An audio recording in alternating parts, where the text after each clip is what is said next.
Hello, Tom Bird here at Draker once again. Welcome to the Flyfishstore YouTube channel. In the next sort of month, 4 weeks, we're going to be doing something a little bit different to what we've done before. So obviously, hopefully you've seen the videos on the bungs, straight lining, fishing eyebook in the hot weather. Over the next coming weeks, we're going to be doing a little segment on flies. So I'm going to be tying some flies today, showing you some of the patterns that are going to work at Draker, Eyebook, Thornton in the coming weeks, and how I would tie them. The products we're going to be using are available from the Eyebook Lodge and also on the online shop. If you want any more hints and tips on fly tying, or have got any questions, feel free to ask or comment below. So let's get into it, but before we do, don't forget to hit the like button, subscribe to the channel. If you've got any feedback on the videos coming out, please let us know. We want to make sure that we keep improving and giving the viewers what they want.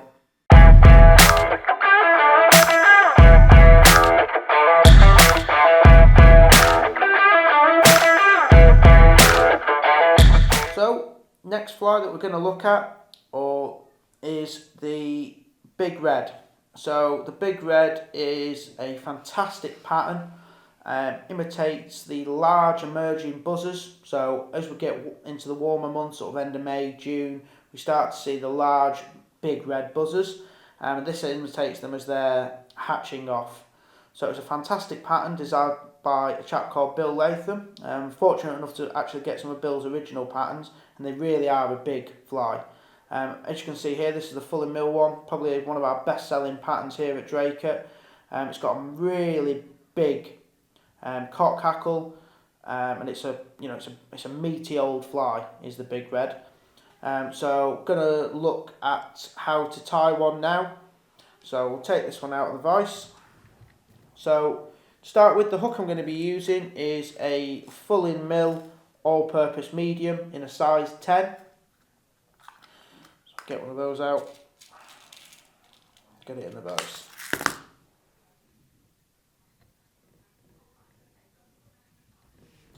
Tighten that up. The thread I'm going to be using for this is the Semperfly Classic Wax thread in red.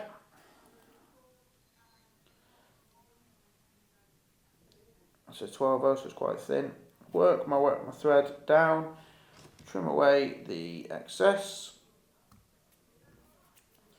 And then what I'm going to do is, the original's tied with Antron, however I quite like to use Tiemco Aero Dry. Just helps with the sort of floatability of the fly. It's a hollow fibre thing. Poly yarn really does float well. So it comes with 4 strands like this. You don't need all 4. If I was tying a cripple midge, I'd use 1. Big Red I'll use 2 because it's a big old fly, like I said. So I'll just trim away a length here. Let's twist them in my fingers just to get them to sort of marry up a little bit.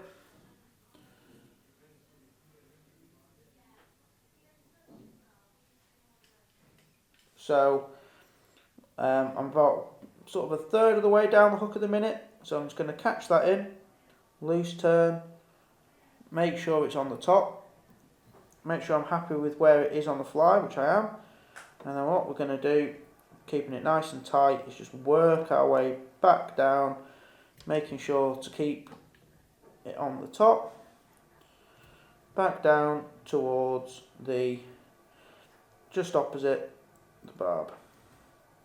So just cover up a bit more of these bits, a bit more thread, make sure it's nice and secure. There we are.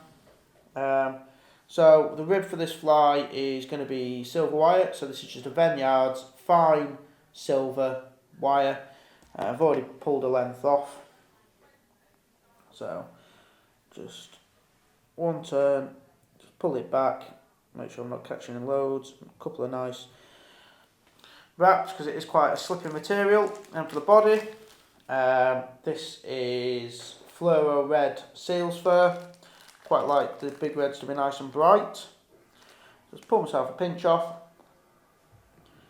and then just looking to make ourselves a dubbing rope, so just spin it onto the thread.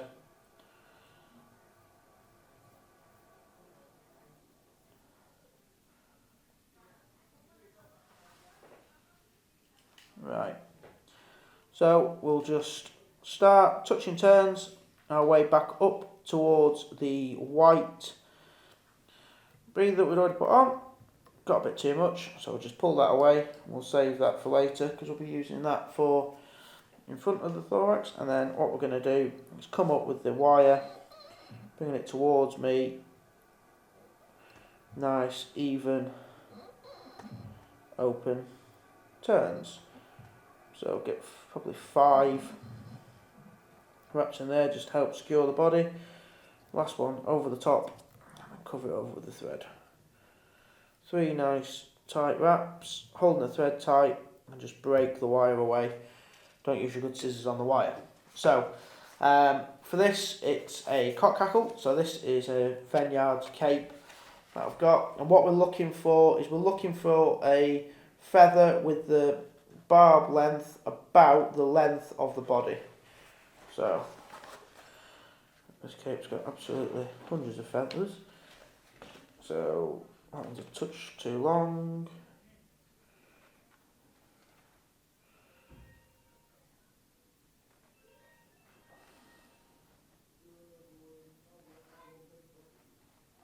That should do. Yep, that's about right. Let's break that one off. So we'll just trim away some of the thicker part of the stem. And then what we're going to do is just expose that core of the feather. 1 wrap behind, 2. Then all we're going to do is pull the breather, the antron, aero drive back. 1, 2, 3. Catch that in, and as you can see, that cocks the post up, so we can wrap the feather round without tying all the way around it like a cling camera, and then you can't fold it back. So this is a nice long feather, so I won't need to use my hackle pliers. So we'll just go in and we'll get the first wrap started, and then after that all we're looking to do is to work our way underneath all the time of the previous wrap. Just working down, dipping it down there, back up, dipping it down there. And it's quite a visual thing, the big red. You want to just look to see when it's got, obviously you can see from the original, look to see when it's got quite a lot of hackle on it. So I'll go one more turn on this one, I think. There we go. And what you want to do, bring the feather round to the side, hold it 90 degrees down, and then bring the thread underneath all of those fibres, trying not to catch any on the way through. Inevitably you will, but we can trim the way at the end. So nice few thread wraps. We don't want to have to get it all coming undone. Trim that away. There'll be enough there for another feather, another fly even, so we'll keep that. A little bit more dubbing, a little pinch here. Just going to put a little bit on the thread. I'm just going to cover up the work we've done at the back here. There's a little dubbing rope there. Tighten it up, and then what we want to do is we want to pull all the feathers and fibres forward, trying not to catch any on the way. Thread wrap behind, lift it all up, and then get in nice and tight under there and put some thread wraps underneath. A little bit more dubbing just to dub over the rest of it.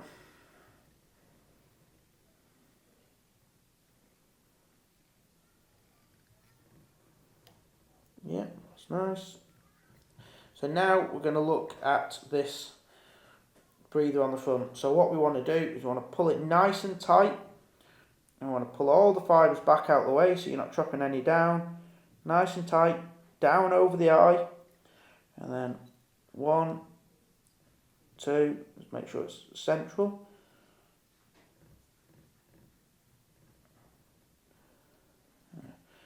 Just take them off, it just didn't quite sit right on that one. A little bit more towards me so I can see. There we are. There we go.